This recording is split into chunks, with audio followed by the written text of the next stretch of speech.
gente, bom dia, bom dia. Nós vamos dar continuidade à nossa sequência de aula 2 sobre doenças genéticas. Nós já preparamos o terreno na aula passada sobre alguns conhecimentos fundamentais para que você entenda como se dá o desenvolvimento de doenças genéticas, que vai ser o tema exato da nossa terceira aula.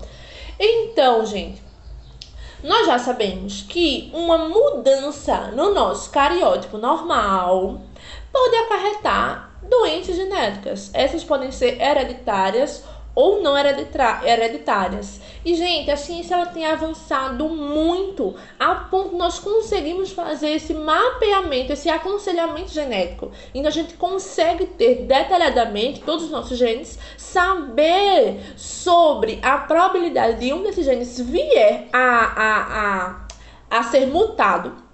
E também, a gente tem a condição em muitos exames, em muitos exames, até inclusive em mulheres grávidas, a gente tem como prever fazer o aconselhamento genético daquela criança, que ainda está em processo de gestação, e analisar se há uma probabilidade de desenvolver alguma doença.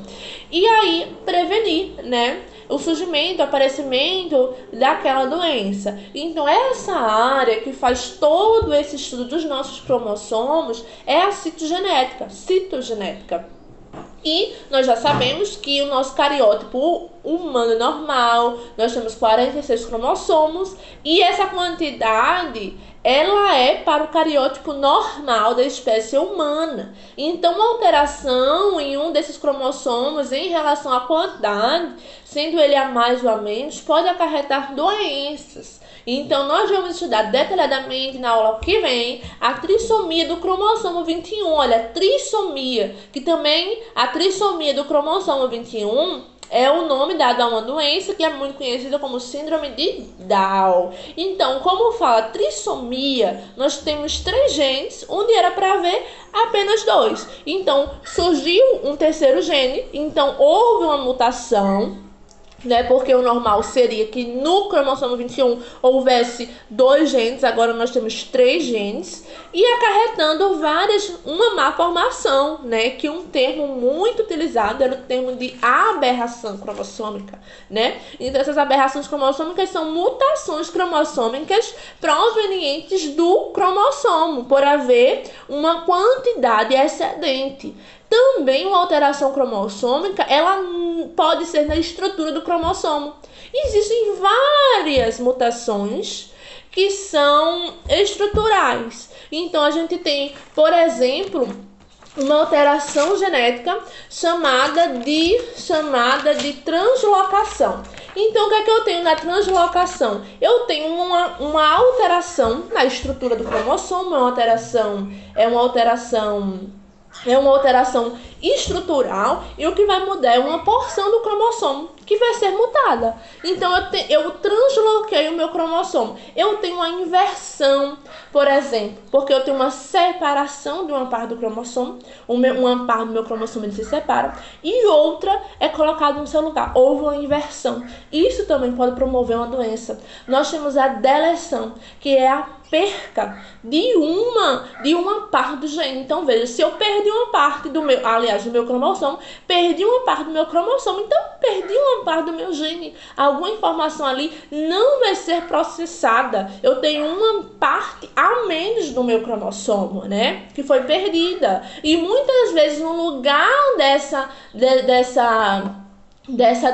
após uma deleção, um pedaço do meu cromossomo foi perdido, outra pode ir lá e ser inserido, outra parte que não era para estar lá, foi lá e foi inserido, e houve uma duplicação do meu material, que não deveria também estar ali. E isso pode provocar e promover doenças. E, graças ao avanço da ciência, a gente tem como prever algumas dessas doenças. A gente tem como estudar precocemente para tentar barrar alguma dessas doenças, Então, um exame, uma técnica citogenética muito muito procurada é o procedimento chamado ideograma. Então, ele é o procedimento mais comum quando a gente se fala em fazer um aconselhamento genético, a construir todo o meu cariótipo humano, analisar como ele está sendo construído, o meu cariótipo humano, é o ideograma. Então, como é que eu faço isso, professor? Você pode ter essa dúvida. Como é que eu posso? Pode, viu? Você pode mapear todos os seus cromossomos e até prevenir uma doença futura. No caso de mães que estão gestacionando, pode prever até como será a constituição cromossômica dos seus filhos, se ele tem uma predisposição a desenvolver uma doença após o nascimento ou durante o seu período gestacional, e até prevenir, né, o aparecimento. É uma questão polêmica também. Mas o ideograma, como é que ele é feito? Ele é feito em laboratório, obviamente. A gente vai fazer uma prévia dessa técnica usando, é hipotético, claro, né? Até agora é hipotético. Nós vamos usar o material impresso de um cromossomo e vamos fazer esse mapeamento, porque o ideograma é justamente um mapeamento. É o mapeamento dos meus cromossomos para análise. Então, no meu ideograma, como é que começa por onde? Para fazer um ideograma. Então, primeiro, você vai começar vai ser iniciado pela extração de uma célula especial do nosso organismo chamado glóbulos brancos. Então, vai ser extraído um tipo de glóbulo branco que é chamado de linfócito.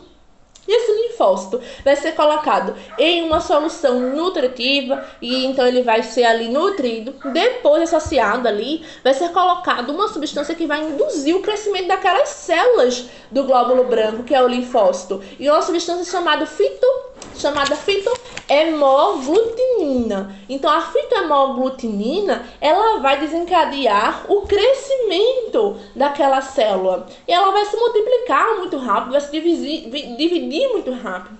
Dias depois vai ser colocada uma outra substância chamada colchinina. E a colchinina vai barrar o desenvolvimento da célula, ela não vai crescer tanto, né? Vai ser barrado ali. E aquele estágio onde ela vai ser barrada, no estágio de metáfase, é um estágio ideal para que a gente consiga visualizar bem os cromossomos. Eles vão estar bem amaranhados, mas vai ter a colchicina, né? Vai barrar ali a multiplicação daqueles cromossomos. Depois ainda vai ser colocada uma substância hipotônica ali naquele material, naquela célula, né? Para quê? Para que estoure e o seu material genético seja exposto para estudo. Aí vai ser corado para a gente conseguir identificar o que é de fato ali o cromossomo naquela célula. Aí vai ser colocado em lâminas, a gente vai conseguir visualizar pelo microscópio, vai ser tirado fotografias e ali nas fotografias vai ver o código daqueles cromossomos para que haja o mapeamento deles. E tem uma ordem, um mapeamento. Ele vai colocar cada cromossomozinho no seu lugar para identificar, para ver se tá tudo ok, tá tudo certinho. Então, a gente vai fazer uma experiência aqui hipotética de um ideograma para fazer esse mapeamento dos cromossomos. E aí, no mapeamento, identificar alguma alteração, alguma mutação. E no caso, a mutação, houve uma alteração nesse locus aqui, ó, nessa sequência aqui de cromossomo. Então, tem um cromossomo a mais, tem um cromossomo que está invertido, está com uma perninha sem uma perninha. Isso vai promover o quê? Com certeza uma mutação, uma doença, que a gente vai estudar quais são essas doenças na próxima aula. Na próxima aula, nós vamos estudar todas as doenças genéticas. E eu preciso que vocês reflitam e tragam resposta sobre uma coisinha pra mim, tá certo? Pra gente discutir aqui.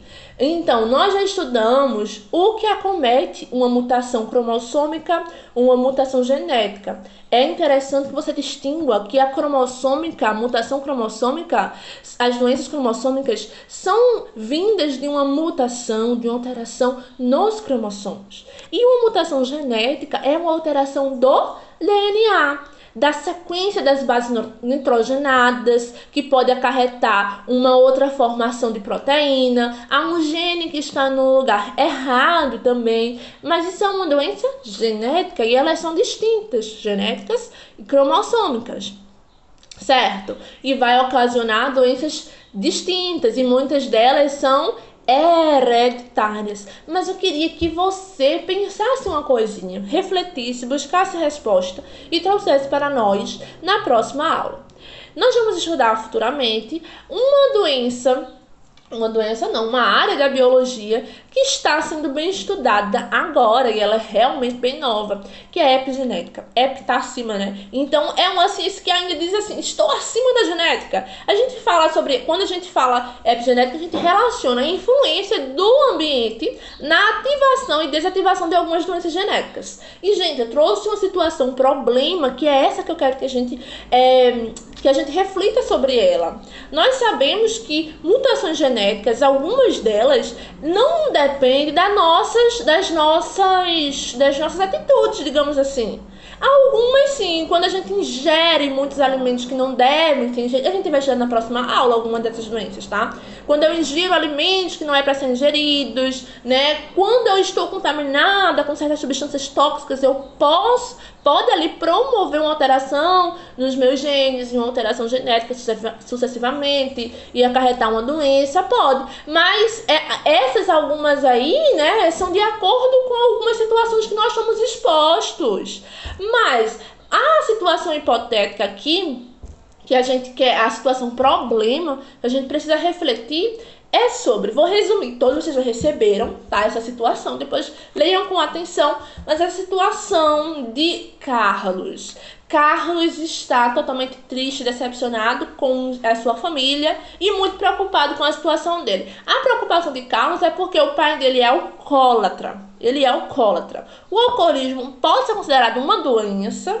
Então, o pai dele é alcoólatra. Gente, ele bebe muito.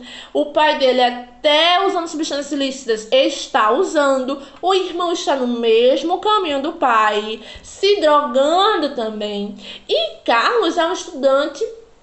Ele é um estudante e ele vê aquela situação e essa situação lhe entristece. Então, ele está num ambiente que ele está vendo continuamente droga, bebida, alcoolismo e a condição degradante de sua família. E ele tem medo de que um dia o seu destino seja o mesmo do que seus pais, né?